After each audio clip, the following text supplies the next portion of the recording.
네, 오늘 저희가 함께 살펴볼 자료는 레리 크랩의 분노라는 소책자입니다. 혹시 이런 경험 있으신가요?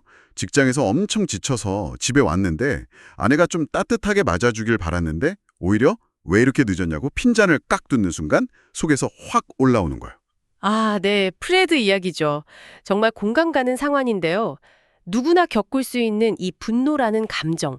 근데 이 자료는요, 이걸 그냥 참거나 아니면 확 터뜨리는 것, 그 이상의 방법을 이야기하고 있습니다. 네, 단순히 참거나 터트리는 게 아니다. 흥미로운데요? 그렇죠.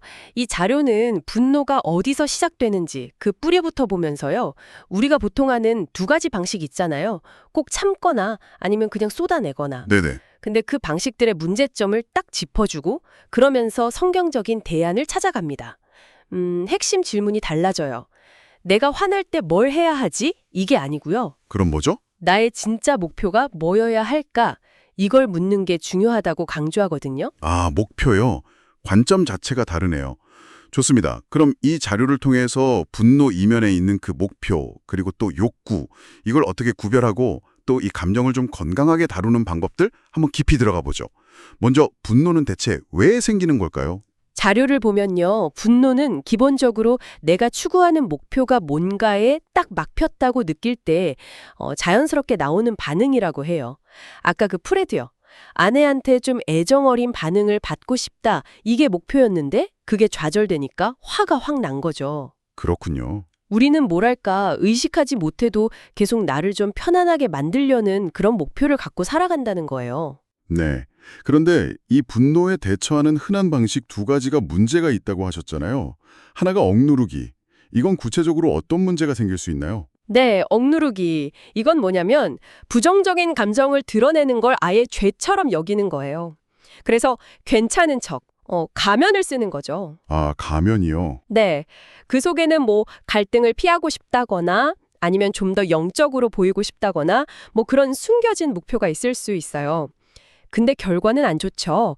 위선적으로 보일 수 있고 속으로는 계속 골병 들고 관계는 단절되고 심지어 몸까지 아플 수 있다고 해요. 그럼 반대로 막 쏟아내는군요. 요즘은 감정 표현이 중요하다고 하니까 그냥 솔직하게 담아라는 게 좋은 거 아닌가 싶기도 한데요. 아, 그것도 문제라는 거죠. 감정 표현을 그냥 내 권리다 이렇게만 생각하고 그대로 막 쏟아내는 거요. 물론 순간적으로는 좀 시원할 수 있어요. 심리적으로 해소되는 느낌? 네, 그렇죠. 근데 결국에는 다른 사람에 대한 존중을 잃게 만들고 관계를 파괴할 수 있다는 거죠. 그 순간의 편안함 때문에 더 중요한 걸 놓치는 셈이랄까요? 억누르는 것도 막 쏟아내는 것도 답이 아니군요. 그럼 정말 제3의 길이 필요한 건데 성경적인 대안은 뭐라고 하나요? 이 자료에서 에스겔서 24장을 인용하는데요. 종용히 탈식하라는 하나님의 명령에 주목해요. 이게 뭐냐면 하나님이 에스겔에게 아내를 잃은 슬픔을 느끼지 말라고 하신 게 아니거든요. 아, 슬픔 자체를 부정하신 건 아니군요. 그렇죠. 슬픔을 느끼되 그걸 어떻게 다룰 것인가에 대해 말씀하신 거죠. 여기서 두 가지 중요한 원리를 뽑아낼 수 있습니다. 첫째는 내 감정을 나 스스로에게 그리고 하나님 앞에서 솔직하게 인정해야 한다는 거예요. 인정하는 것. 네. 만약 그 감정이 좀 죄책감이 드는 종류라면 회개로 나아가고 그냥 너무 고통스러운 감정이라면 하나님의 위로와 힘을 구해야 한다는 거죠. 일단 내 감정을 정직하게 보는 게 시작이군요. 그럼 두 번째 원리는 뭔가요? 감정 표현은 그럼 어떻게 하라는 걸까요? 감정을 표현할지 말지 또 어떻게 표현할지는 더 높은 목표, 그러니까 하나님을 기쁘시게 하고 다른 사람을 섬기는 그 섬김의 목표에 맞춰서 신중하게 선택하고 조절해야 한다는 겁니다. 아, 섬김의 목표요? 네. 내 감정에 솔직한 건 좋은데 그 표현 방식이나 표현 여부가 궁극적으로 그 섬김이라는 더 큰 목표에 도움이 되는지 이걸 따져봐야 한다는 거죠. 이게 억누르기와 쏟아내기 사이에서 균형을 잡는 길이라고 할 수 있습니다. 여기서 이제 이 자료의 정말 핵심적인 어떻게 보면 좀 놀라운 주장이 나오는 것 같아요. 목표하고 욕구를 구별해야 한다. 이게 왜 그렇게 중요할까요? 이게 아주 중요합니다. 자료에 따르면 우리한테는요, 근본적인 필요가 있어요. 안전감, 그러니까 조건 없는 사랑을 받고 싶고, 또 의미, 내가 좀 중요하고 목적 있는 존재이고 싶고, 이런 걸 욕구라고 하는데요. 네, 욕구요. 근데 이 깊은 욕구들은 사람이나 환경을 통해서는 절대로 완전히 채워질 수가 없다는 거예요. 오직 하나님과의 관계 속에서 그분의 사랑과 또 우리 안에 계신 성령의 힘을 통해서만 충족될 수 있다고 말합니다. 아, 사람에게서는 온전히 채울 수 없다. 그러면 우리가 추구해야 할 진정한 목표는 뭘까요? 다른 사람에게서 뭔가를 얻어내려는 게 아니라면요. 우리의 진짜 목표는요. 방금 말씀드린 것처럼 우리의 그 기쁜 필요가 이미 그리스도 안에서 채워졌다는 것을 믿는 거예요. 그리고 그 힘으로 내가 하나님의 도구가 되어 다른 사람들을 섬기는 것, 즉 이웃사랑이 되어야 한다는 거죠. 이웃사랑이요? 반면에 다른 사람에게 기대하는 거 있잖아요. 인정받고 싶고 존경받고 싶고 애정 표현받고 싶고 이런 것들은 우리가 통제할 수 없는 욕구라는 거예요.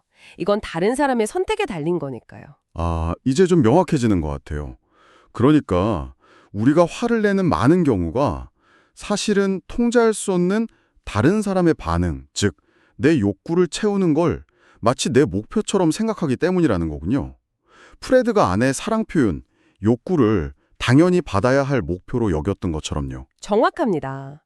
그래서 이 자료는 욕구가 채워지지 않을 때 우리의 반응은 기도가 되어야 한다고 말해요. 그리고 내가 책임질 수 있는 목표를 향해서는 책임 있는 행동을 해야 한다고 강조하고요. 이 둘을 헷갈리면 이제 문제가 생기는 거죠. 와, 정말 중요한 구분이네요. 그럼 실제로 분노가 확 올라올 때 이 원리를 어떻게 적용해 볼 수 있을까요? 좀 구체적인 단계 같은 게 있을까요? 네, 한 5단계 정도로 제시하는데요. 첫째는 감정 인정이에요. 하나님 앞에서 솔직하게 하나님 저 지금 너무 화가 납니다 하고 그냥 말하는 거예요. 네. 둘째는 목표 점검. 내가 지금 뭘 원했던 거지? 내 진짜 목표가 뭐였나? 이렇게 자문하면서 혹시 욕구를 목표로 착각했다면 회개하는 거고요. 셋째는 욕구 다루기. 내 안의 상처나 그 좌절된 욕구를 인정하고 그걸 기도로 하나님께 가져가는 거죠. 위로도 구하고 채워주시길 구하고요. 기도를 통해 욕구를 하나님께 맡기고 나면 그 다음은 이제 행동으로 이어지는 건가요? 맞습니다. 넷째가 책임 있는 행동.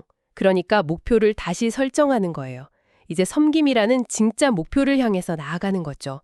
예를 들면 상대방을 좀 이해하려고 노력한다거나 아니면 공감을 표현한다거나 내가 할 수 있는 행동을 하는 겁니다. 네, 행동? 그리고 마지막 다섯째는 감정 표현인데 이건 선택적이에요. 아, 꼭 해야 하는 건 아니군요. 네, 반드시 해야 하는 건 아니고요. 만약 관계를 회복하거나 상대방이 좀 이해하도록 돕는 것 같이 그 섬김의 목표에 이게 필요하겠다, 부합한다 싶을 때 그럴 때 앞서 말한 단계들을 다 거친 후에 아주 신중하게 표현할 수 있다는 거죠.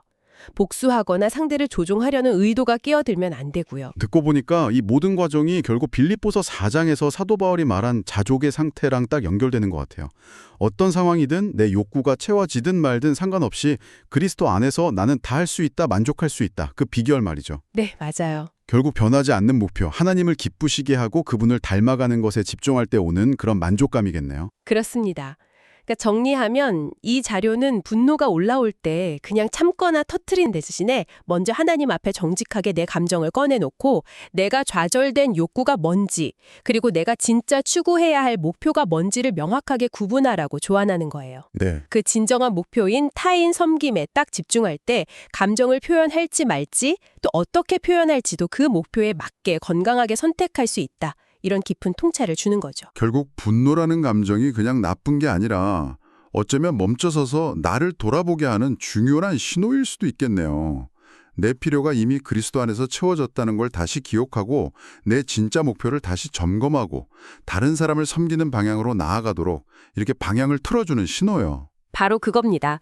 그래서 이 자료가 마지막으로 우리에게 스스로에게 한번 질문을 던져보라고 하면서 끝을 맺어요. 한번 생각해 보세요. 최근에 누군가에게 확 화가 났던 때를요. 그때 당신의 진짜 목표는 뭐였습니까? 혹시 당신이 어떻게 할 수 없는 다른 사람의 반응, 즉 당신의 욕구를 당신의 목표로 잘못 잡고 있었던 건 아닐까요? 이 질문을 한번 곱씹어 보는 것, 이게 오늘 나눈 이야기의 정말 실제적인 출발점이 될 수 있을 겁니다.